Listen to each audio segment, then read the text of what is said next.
7월 30일 금요일 새벽 예배를 하나님 앞에 올려드리겠습니다. 이사야 51장 9절에서 13절입니다. 여호와의 팔이여 깨소서 깨소서 능력을 베푸소서 옛날 옛 시대에 깨신 것 같이 하소서 라합을 점이시고 용을 찌르신 이가 어찌 주가 아니시며 바다를 넓고 깊은 물을 말리시고 바다 깊은 곳에 길을 내어 구속받은 자들을 건너게 하신 이가 어찌 주가 아니시나이까. 여호와께 구속받은 자들이 돌아와 노래하며 시온으로 돌아오니 영원한 기쁨이 그들의 머리 위에 있고 즐거움과 기쁨을 얻으리니 슬픔과 탄식이 달아나리이다. 이르시되 너희를 위로하는 자는 나 곧 나이니라. 너는 어떠한 자이기에 죽을 사람을 두려워하며 풀같이 될 사람의 아들을 두려워하느냐. 하늘을 펴고 땅의 기초를 정하고 너를 지은 자 여호와를 어찌하여 잊어버렸느냐. 너를 멸하려고 준비하는 저 학대자의 분노를 어찌하여 항상 종일 두려워하느냐. 학대자의 분노가 어디 있느냐. 잠자는 하나님이란 말을 들어보셨습니까? 지금의 고난이 언제쯤 끝날까 생각할 때 하나님은 주무시고 계시기에 우리의 아우성과 신음소리를 듣지 못하시는 것은 아닐까 생각해 보기도 합니다. 하나님이 침묵하실 때 우리는 그 하나님을 어떻게 보아야 할까요? 예언자 이사야는 먼저 하나님을 향해 깨어나라고 기도를 합니다. 9절 전반부를 보면 여호와의 팔이여 깨소서 깨소서 능력을 베푸소서. 이사야는 하나님께서 이스라엘 백성들을 이집트의 포로 생활에서 건져내 주셨던 과거를 기억하며 이 말씀을 하고 있습니다. 우리가 하나님을 향해 깨소서라고 말하는 것은 굉장히 무례한 표현처럼 들릴 수 있습니다. 그러나 이것은 절규입니다. 하나님, 일어나십시오. 깨어나십시오. 제가 지금 죽게 되었습니다. 이런 급박한 상황에서 하나님을 향해 부르짖는 절규가 깨소서라는 표현인 것이죠. 세상이 불공평하고 불의로 가득 차 있는데 하나님께서 주무시는 것 같고 침묵하는 것 같을 때 이런 표현을 할 수 있는 것입니다. 그리고 9절의 후반부를 보면 옛날 옛 시대에 깨신 것 같이 하소서 라합을 점이시고 용을 찌르신 이가 어찌 주가 아니시며. 이사야는 하나님께 부르짖었습니다. 여기서 말하는 라합과 용은 이집트를 의미합니다. 이사야는 예전에 이집트를 무찌르셨듯이 바벨론도 물리쳐 주옵소서라고 기도하고 있는 것이죠. 또 이사야는 이스라엘 백성들이 이집트를 떠날 때 홍해를 육지같이 가르고 바다의 길을 내셨던 사건을 기억하며 이사야는 이렇게 또 10절에서 말을 합니다.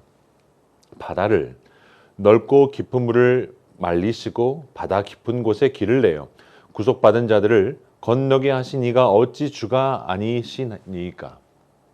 이사야는 창조 질서를 세우시고 하나님의 백성을 구해주신 그분의 능력이 다시 경험될 수 있기를 간구하고 있습니다. 창조와 출애굽에 하나님께서 개입하신다면 이스라엘의 운명은 극적으로 반전될 수 있는 것을 기대하고 있는 것이죠. 그리고 11절에서는 미래에 일어날 하나님의 응답을 상상하는 것인데 여호와께서 구해내신 사람들이 노래를 부르며 시온으로 돌아오는 환상을 보여주게 됩니다. 11절 보면 여호와께 구속받은 자들이 돌아와 노래하며 시온으로 돌아오니 영원한 기쁨이 그들의 머리 위에 있고 즐거움과 기쁨을 얻으리니 슬픔과 탄식이 달아나리이다. 이사야는 여호와께 기쁨과 감사의 찬양을 드릴 수 있도록 바벨론에서 구해주시길 기도한 것입니다. 그때에 시온에서 돌아온 자들은 머리에 기쁨의 화관을 쓰고 축제를 즐기게 될 것을 기도하는 것이죠. 이사야의 기도에 하나님께서 이제 응답을 하십니다. 12절 말씀을 보면 이르시되 너희를 위로하는 자는 나 곧 나이니라. 너는 어떠한 자이기에 죽을 사람을 두려워하며 풀같이 될 사람의 아들을 두려워하느냐. 하나님께서 나는 너희를 위로하는 하나님이다 라고 말씀합니다. 우리 하나님은 그냥 계신 분이 아니라 우리를 위로하시고 격려하시고 품어주시고 새롭게 하시는 분이십니다. 하나님은 죽을 운명의 사람과 풀 같은 사람의 아들을 두려워하지 말라고 말씀하시죠. 그리고 두 가지 책망과 같은 권면을 하십니다. 13절의 전반부에 보면 하늘을 펴고 땅의 기초를 정하고 너를 지은 자 여호와를 어찌하여 잊어버렸느냐? 첫째는 하나님의 능력과 임재를 잊어버린 것이죠. 우리는 종종 하나님을 우리처럼 생각해서 내가 못하니 하나님도 못하실 것이다 라고 생각합니다. 그러나 하나님은 우리가 아닙니다. 하나님은 인간이 아니라 하나님이십니다. 하나님은 능력의 하나님이라는 것을 강조하시는 것이죠.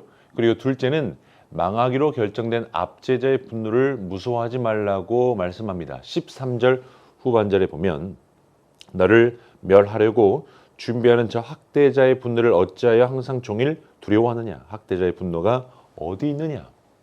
우리는 현실의 권력을 두려워합니다. 그런데 하나님은 망하기로 결정된 압제자의 분노를 두려워하지 말라고 하십니다. 우리는 세상에 겁먹지 말아야 합니다. 세상이 여리고성 같고 태산같이 느껴져도 이 세상이 물질과 권력과 인기는 먼지와 같이 사라질 것입니다. 우리는 당당한 하나님의 자녀임을 명심하고 그 신분대로 살아야 할 것입니다. 마지막으로 16절 마지막 부분에 보면 너는 내 백성이라. 저에겐 이 말씀이 참으로 위로가 되었습니다. 하나님은 나와 너로 지금 관계하고 계시기 때문입니다. 수많은 사람들 중에서 하나가 아니라 나와 너로 기억하시고 관계하시는 하나님이신 것이죠. 우리 성도님들 중에 몸이 아프신 분들이 계시죠. 그런데 참 신기한 것은 이걸 잘 알아차리는 분이 계셨습니다. 처음에는 나이가 들면 자연스럽게 알게 된다고 저는 생각을 했어요. 그런데 시간이 지나고 이야기를 나눠보니 아파본 사람이 아픈 사람을 알게 되었습니다. 상처를 겪어본 사람이 상처를 받은 사람을 잘 아는 것이죠. 그 상처의 깊이와 넓이와 그 끔찍함을. 세순의 모든 성도님들, 우리 주님은 우리의 모든 아픔과 상처와 고난을 경험하셨습니다. 걱정과 두려움과 배심과 굶주림과 떨림과 외로움을 경험하셨습니다. 주님은 가장 먼저 여러분을 상황을 아시는 분이십니다. 주님은 가장 먼저 여러분의 상황을 아시는 분이십니다. 그리고 말씀하십니다. 너는 내 백성이라. 너는 내 거다.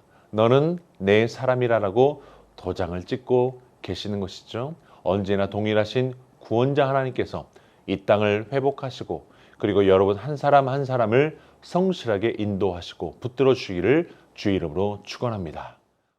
말씀 붙들고 함께 기도하겠습니다. 우리의 삶에 하나님을 일하심을 기억하고 기대하는 은혜를 주옵소서.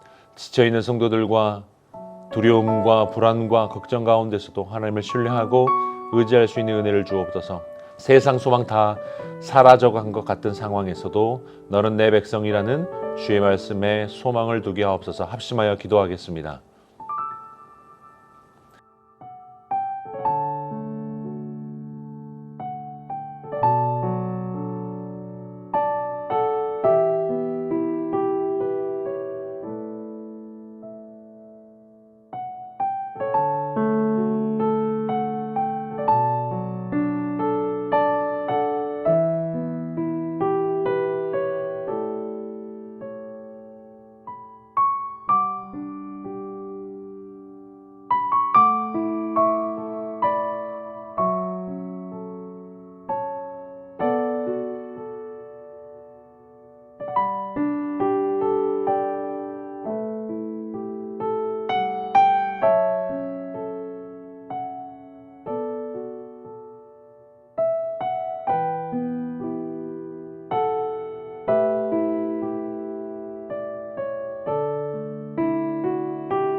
교회를 위해서 기도할 때 새순교회가 자기 권리 포기하고 낮아짐과 죽어짐으로 인해 교회가 교회되고 주님으로 주님되는 은혜를 주옵소서. 여름 사역을 준비하는 다음 세대 교육자들과 교사들에게 힘과 능력과 지혜를 주시고 참여하는 다음 세대에게도 기대함과 기도함의 은혜를 주옵소서.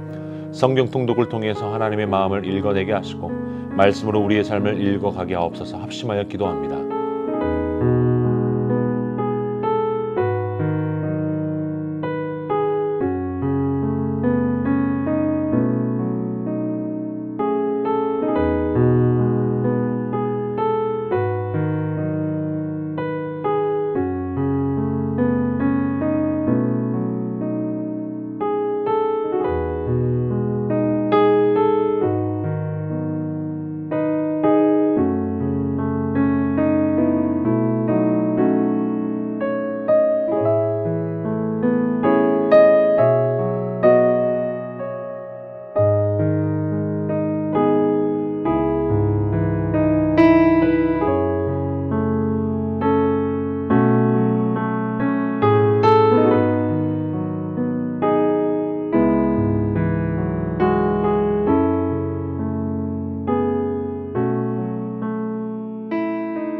나라와 열방을 위해서 기도할 때에 열방의 교회들이 코로나로 인해 어려움 당하지 않게 하시고 열방 가운데 주의 이름이 높임을 받는 역사가 있게 하옵소서. 코로나로부터 선교사님들의 안전을 지켜주시고 주의 복음이 더욱 편만하게 퍼져가게 하옵소서. 기후재앙 가운데 창조주 하나님의 원리로 돌아가게 하시고 청지기적인 마음을 갖게 하옵소서. 합심하여 기도하겠습니다.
과테말라 도이찬 선교사님, 노행자 선교사님을 위해서 기도할 때에 코로나 팬데믹과 화산 폭발의 재앙 속에서도 민생과 사회를 안정되게 하옵소서. 두 팔을 잃은 에스테반에게 의수를 주셔서 더 큰 믿음을 갖게 하옵소서.